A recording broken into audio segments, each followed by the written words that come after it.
we are masters at escape. From the noise of our own thoughts, from the emptiness of solitude, from the terrifying reality of our own mortality, and most of all, from the stillness that forces us to face the truth of who we are.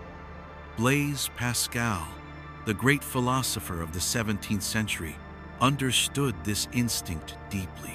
He wrote, "All of humanity's problems stem from man's inability to sit quietly in a room alone." We are constantly running from silence, running from stillness, running from ourselves. Because in that silence, we meet the great unknown, our own thoughts, our deepest fears, our understanding that we are fragile, finite beings. In solitude, we come face to face with the very questions that terrify us. Who are we really? What is the purpose of our lives? What happens when we die? And so, we escape. We fill our lives with noise, with distractions, with the constant hum of activity to avoid the unbearable truth that lies in the quiet. We scroll through our phones, we turn on the television, we keep busy with tasks that do not matter, all in an effort to drown out the sound of our own minds. Pascal saw this as the great tragedy of human existence, our refusal to confront the truth of our inner lives, our desperate flight from the discomfort of being alone with our thoughts. And yet, in this escape, we create our own misery. For as much as we try to run from the silence, it is there, waiting for us. It follows us, quietly, relentlessly. And in our attempt to escape, we only prolong our suffering. For the more we avoid the truth, the more it gnaws at us.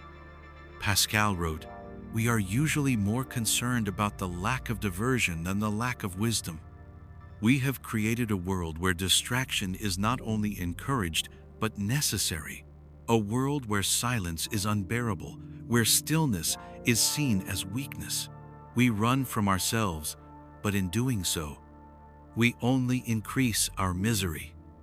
We cannot escape the silence, we cannot escape the truth, and we cannot escape the inevitable.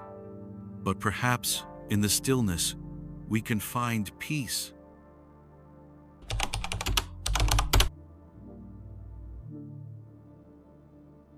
We live in a world where distraction has become the default. A world where noise is not only inevitable, but sought after. A world where silence feels like a threat, an interruption to the endless cycle of busyness. And yet, it is precisely this relentless pursuit of distraction that causes our suffering. Blaise Pascal, in his work Pensée, argues that all human misery comes from our inability to sit quietly, to be alone with ourselves, to embrace stillness. He writes, "All men's miseries derive from not being able to sit in a quiet room alone. We cannot bear the silence, because in it we confront the rawness of our being.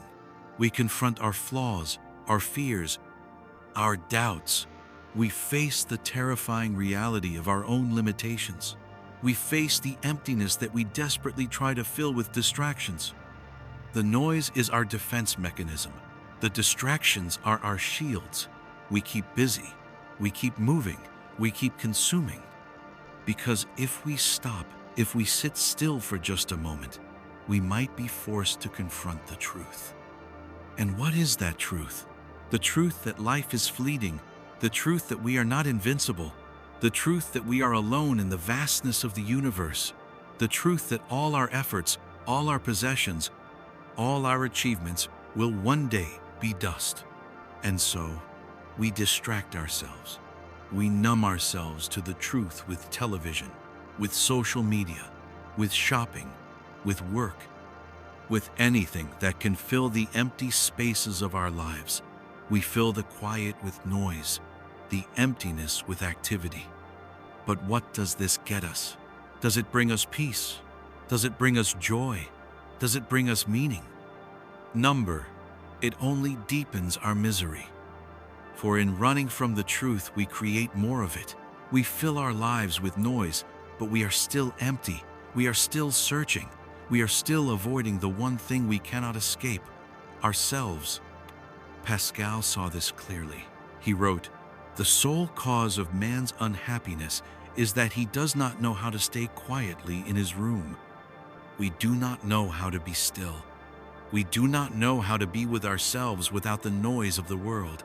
And so, we fill our lives with distractions, hoping they will give us meaning, hoping they will give us peace.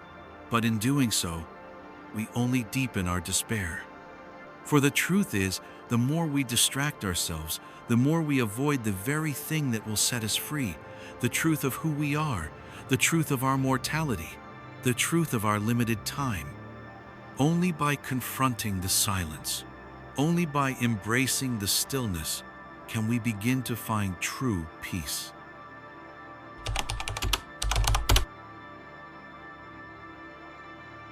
Our constant need to fill the quiet, our endless search for distraction, is not just a habit, it is a sickness. Pascal recognized this long ago. He saw how the human soul, in its desperate attempt to avoid facing itself, became ill. It became addicted to noise, addicted to the illusion of fulfillment. In his Pensées, Pascal writes, "The human condition is such that we are not at ease with ourselves. We are constantly in need of something to occupy our minds, to distract us from the uncomfortable truth of who we are. The soul, in its natural state, is still. It is deep. It is connected to something larger than itself. But the moment we begin to avoid its depths, we begin to lose touch with that inner peace. We fall prey to the noise, the distractions, the constant search for something to fill the space. But what happens when we do this? We begin to lose ourselves. The soul becomes restless, chasing after fleeting pleasures and empty comforts. We distract ourselves with work, with entertainment, with consumption, because we are afraid of what will happen if we stop. We are afraid of the silence. We are afraid of what we might find there. But the truth is this: the more we distract ourselves, the more sick we become. The more we run from the soul, the further we drift from our true nature. The sickness of the soul is not a passive thing. It is an active disconnection. It is a choice we make every time we avoid the silence, every time we choose to fill the void with something external. The soul longs for stillness. It longs for truth. It longs to be known. But when we refuse to listen, when we drown out its voice with the noise of the world, we begin to decay. We lose touch with what makes us human. We become fragmented. We become hollow. Pascal knew this sickness well. He saw it in himself, and he saw it in the world around him.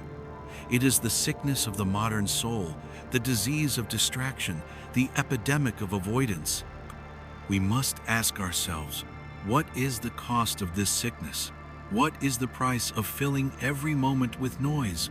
What is the price of never being still? The answer is simple. The price is our soul. The cure is silence. The cure is stillness. The cure is the courage to face ourselves without the crutch of distraction.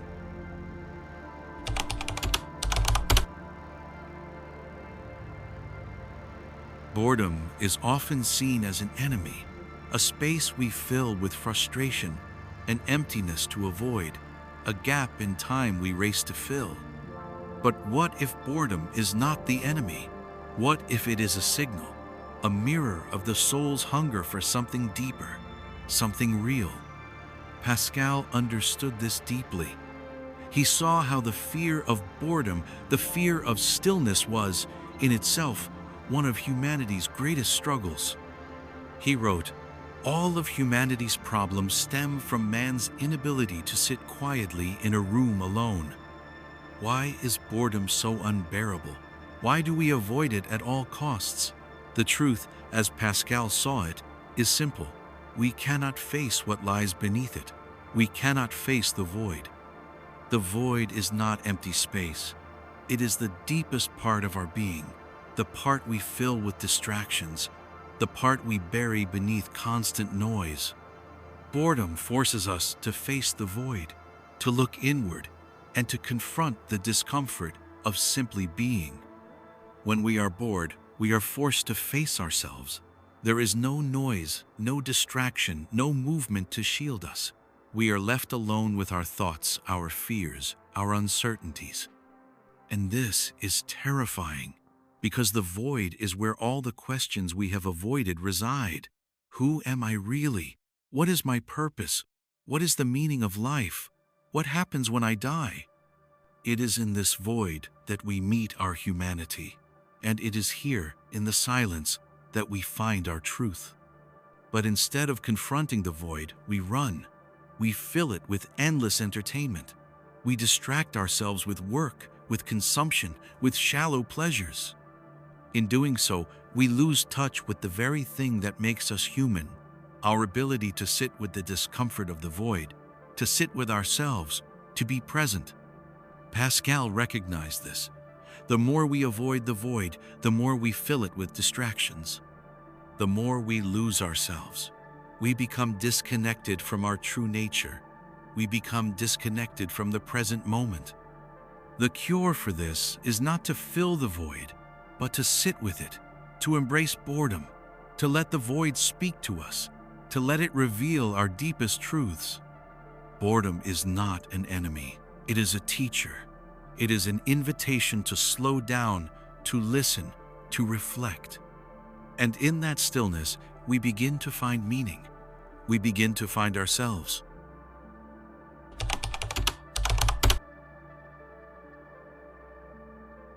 There are truths we know but do not speak. There are facts we understand, yet refuse to confront. The truth that life is short, that we are fragile, that death is inevitable, that we are not in control. These are truths Pascal saw clearly, and it is because we fear them that we create our own misery. In his Pensées, he writes, "We run heedlessly into the abyss after putting something in front of us to stop us seeing it." What are we running from? What do we hide behind? It is the uncomfortable, the unsettling, the things we cannot control. We are afraid of the truth, afraid of what it might reveal about ourselves, about the world, about the meaning of our lives. And so we distract ourselves. We fill our time with endless entertainment, with work, with consumerism, anything to avoid facing the uncomfortable silence. But in doing so, we avoid the very thing that will set us free, the truth. Pascal believed that we are so consumed by our desire to escape the truth, we end up creating our own suffering. The distractions we choose do not liberate us. They keep us trapped in a cycle of superficiality, of shallow existence. By avoiding the truth, we avoid life. We avoid authenticity. We avoid meaning. The truth we fear is not always pleasant. It does not always offer comfort, but it is the key to freedom. Pascal knew that by facing the truth, we embrace the fullness of our humanity. We accept the limits of our existence, and in that acceptance, we find peace. The truth is not something to run from. It is something to stand in, to breathe with, to live with. The more we run, the more we lose. But if we face the truth, if we stop avoiding it, we begin to understand ourselves. We begin to find peace, even in the chaos. It is only in facing the truth, in seeing things clearly, that we can truly live.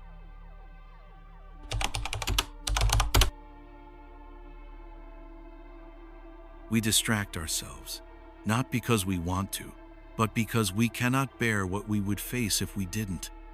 The false comfort of distraction is insidious. It comes in many forms: television, social media, shopping, work, food, alcohol, anything that fills the silence, anything that fills the void. But what does it fill it with? Noise.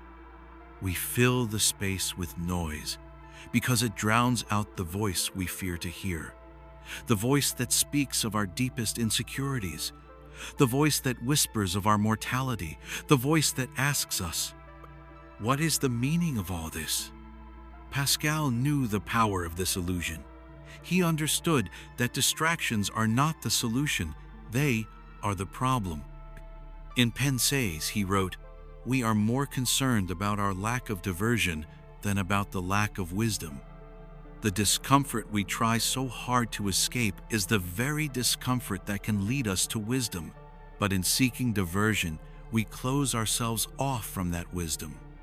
We are in a constant state of denial.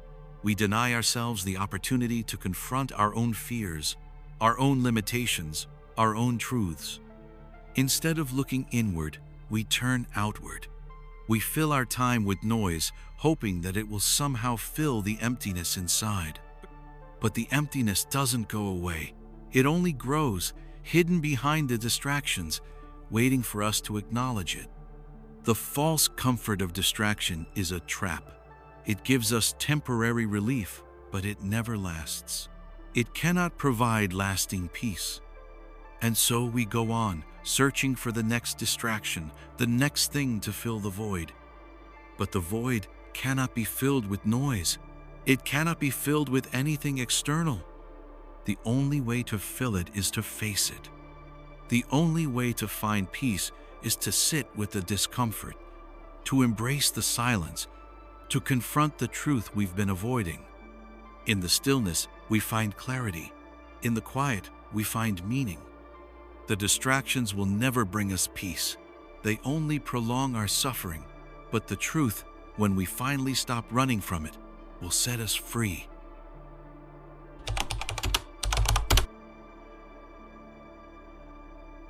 There is a mirror in solitude. It does not reflect our image, but our essence. In solitude, we come face to face with who we truly are. Not the mask we wear, not the persona we present to the world, but the raw, unguarded truth of our being. Pascal understood the power of solitude. He saw it as a space where we are forced to confront the most uncomfortable truths about ourselves. Without distraction, without noise, without the busy world to shield us, we are left alone with our thoughts, our fears, our desires. And in this solitude, we can either run from ourselves or meet ourselves.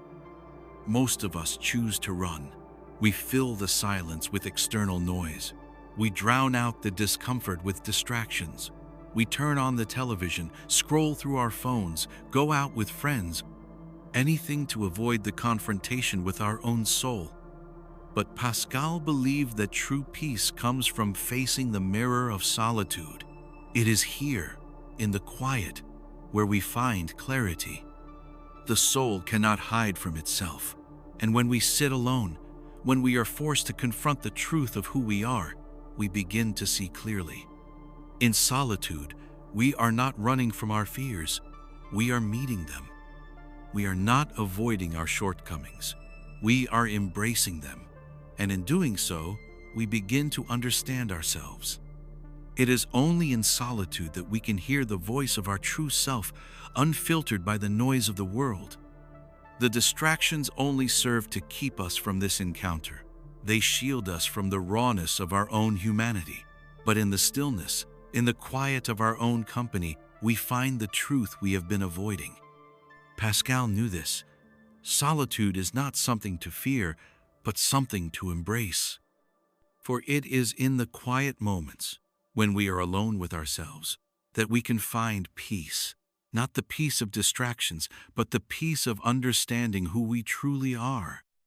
The mirror of solitude shows us not just our flaws, but our potential, our strength, our depth. And in that reflection, we can finally begin to heal.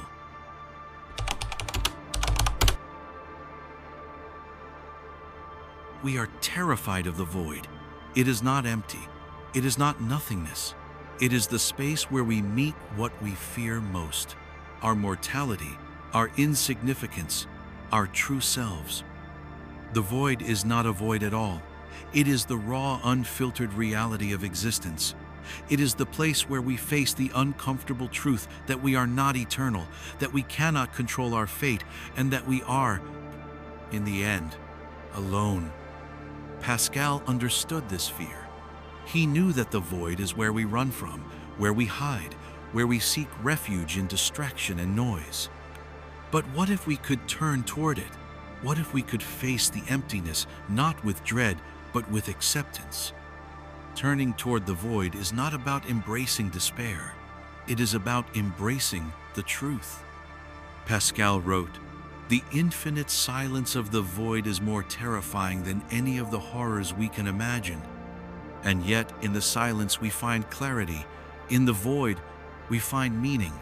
In the emptiness, we find the freedom to create our own purpose."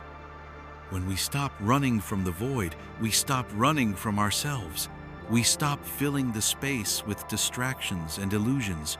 We stop pretending that everything is okay when it is not. The void forces us to confront the truth of our existence. It is a place of reckoning, but also a place of transformation. To turn toward the void is to face our own limitations, our fragility, our fear. But it is also to realize that the void is not empty, it is full of potential. In this space we find the opportunity to rebuild, not our external lives, but our inner selves. In the void, we begin to understand who we are when we strip away everything else. Turning toward the void does not mean surrendering to despair. It means accepting the unknown, the uncharted, the uncomfortable. It means opening ourselves up to the truth, no matter how uncomfortable it may be.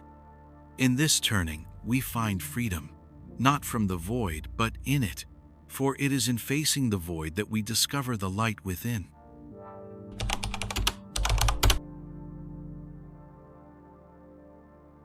In the silence, we stop running. In the stillness, we stop hiding. The distractions are gone. The noise fades. And all that remains is us, raw, unadorned, present. This is where the soul awakens. Pascal understood that we are most alive when we are truly still, not moving to avoid, not fleeing to fill the emptiness, but standing firmly in the quiet. This, he believed, is where we find meaning. He wrote, "The silence is more eloquent than any words, for it speaks the truth we are too afraid to say. The noise hides the truth. It masks our fears, our desires, our pains. But in the quiet, we are forced to confront them. We can no longer run. We must meet ourselves. And in that meeting, the soul awakens." It is not an awakening of grandeur or of some profound external revelation. It is a simple, quiet knowing, the understanding that we are enough, that we are human, and that in our humanity, we are connected to something larger. In the quiet, we find peace, not because the world has stopped, but because we no longer need the world to define us. We no longer need distractions. We no longer need to flee from ourselves. The soul awakens when we stop pretending, when we stop avoiding, when we stop filling the silence with noise.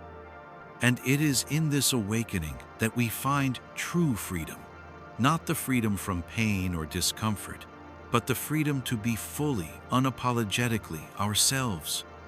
Pascal's wisdom lies in this. The soul does not seek noise, does not seek distraction. It seeks the truth, and the truth can only be found in the quiet. So let the world burn. Let the distractions fall away. In the silence, you will find everything you have been searching for. In the stillness, you will finally find yourself.